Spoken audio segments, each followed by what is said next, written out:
We're following breaking news on the tensions between Canada and the United States. U.S. President Donald Trump has abruptly reversed course on a new trade relationship between Canada and China. Trump had previously supported the recently signed deal, but now he's making fresh tariff threats over that very agreement. Linda is back. Canada quietly proved it has something America cannot live without.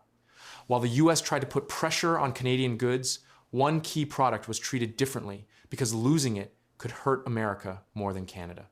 This gave Canada a strong advantage, and what happened next could change the whole trade fight in a surprising way.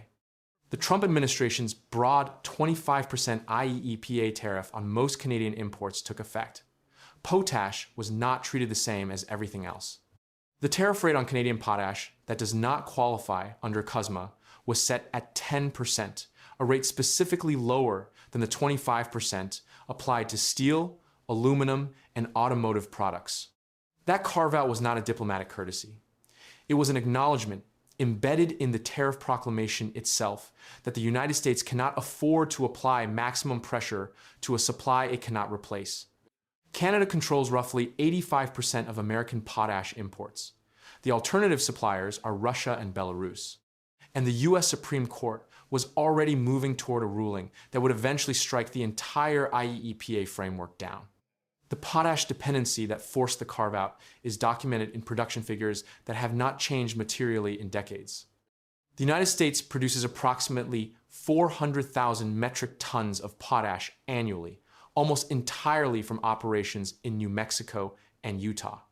American domestic consumption is approximately 5.3 million metric tons per year. That is a 13-to-1 ratio between domestic consumption and domestic production. Every ton of potash American farmers cannot source from Canada must come from somewhere else. The somewhere else options are Russia, Belarus, Israel, and a small number of other global producers, none of which can supply the volume Canada provides, and all of which carry geopolitical complications that the Canadian supply chain, operating under a bilateral trade agreement, does not. Saskatchewan's potash resource base is the geological fact that no tariff schedule can change. Canada holds approximately 1.1 billion tons of potash reserves, roughly 5 times larger than American reserves. Canada's scale of potash mining by production volume was 36 times larger than the United States in 2024. Canada contributes approximately 32% to global production with its vast Saskatchewan reserves.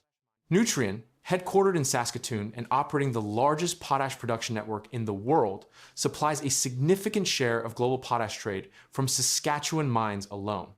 The Jansen Mine, a BHP project under construction in Saskatchewan, is projected to add approximately 4.35 million tons of annual production capacity when it reaches full operation, an expansion that will further extend Canada's dominant position in the global potash supply chain. The agricultural stakes of the potash tariff are what forced Washington to apply a lower rate from the beginning. Fertilizers account for roughly 30 to 45% of a U.S. farmer's annual operating costs, depending on the crop. For corn production specifically, USDA data shows fertilizer has accounted for 33 to 44% of production costs. Since 2020, unlike many businesses, farmers cannot easily pass rising input costs onto consumers because most sell into commodity markets such as corn, wheat, and soybeans at prices they do not control. A 25% tariff on Canadian potash would have added approximately 50 to 75 US dollars per ton to potash input costs for American farmers.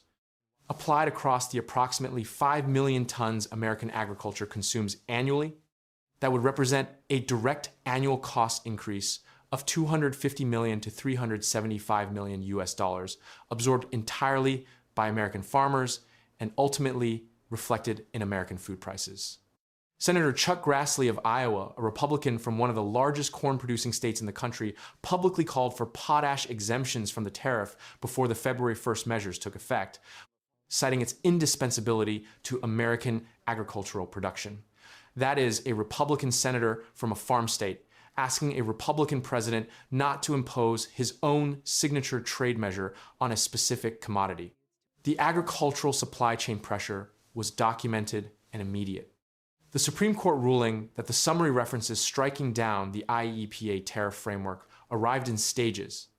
The U.S. District Court for the Court of International Trade issued an injunction against the IEEPA tariffs in May 2026, ruling that the president lacked statutory authority under IEEPA to impose tariffs for trade policy purposes. The Court of International Trade stayed that injunction pending appeal to the Federal Circuit. The practical immediate impact for Canadian exporters was limited because the stay kept the tariffs in place while the legal challenge worked through the court system. Norton Rose Fulbright analyzed the ruling and concluded that the practical impacts for Canadian exporters were limited in the near term because the stay maintained the tariff structure while the appeal proceeded, though the ruling created fundamental legal uncertainty about the administration's authority to continue using IEEPA as its primary tariff mechanism.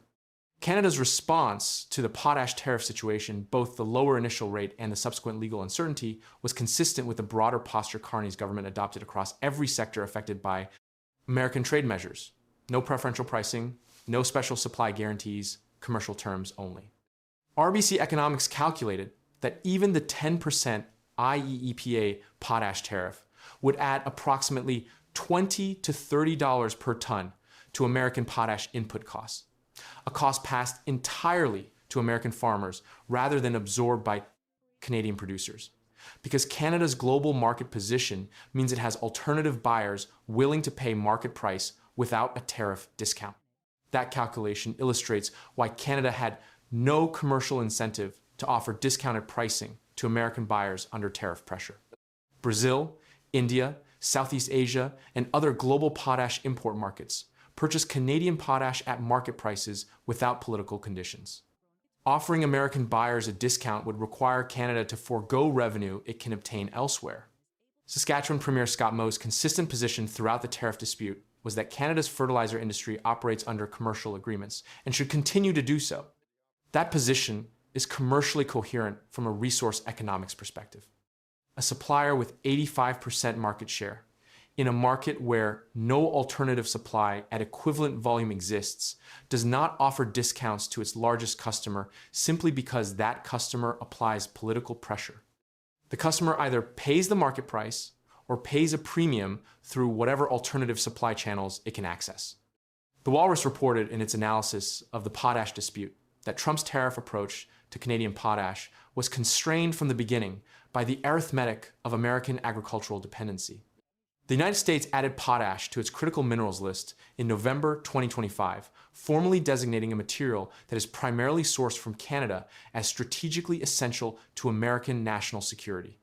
That designation created a specific policy contradiction.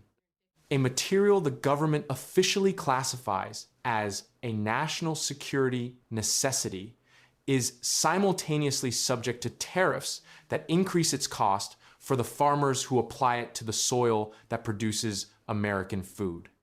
The BHP Jansen mine expansion underway in Saskatchewan will add 4.35 million tons of annual production capacity to a market where Canadian producers already hold a dominant global position.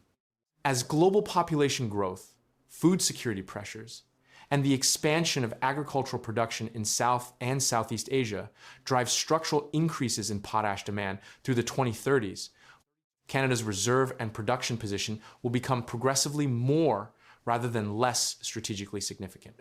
The administration that applied a 10% tariff rather than a 25% tariff because it recognized it could not replace Canadian supply will be succeeded by administrations that face the same geological and agricultural arithmetic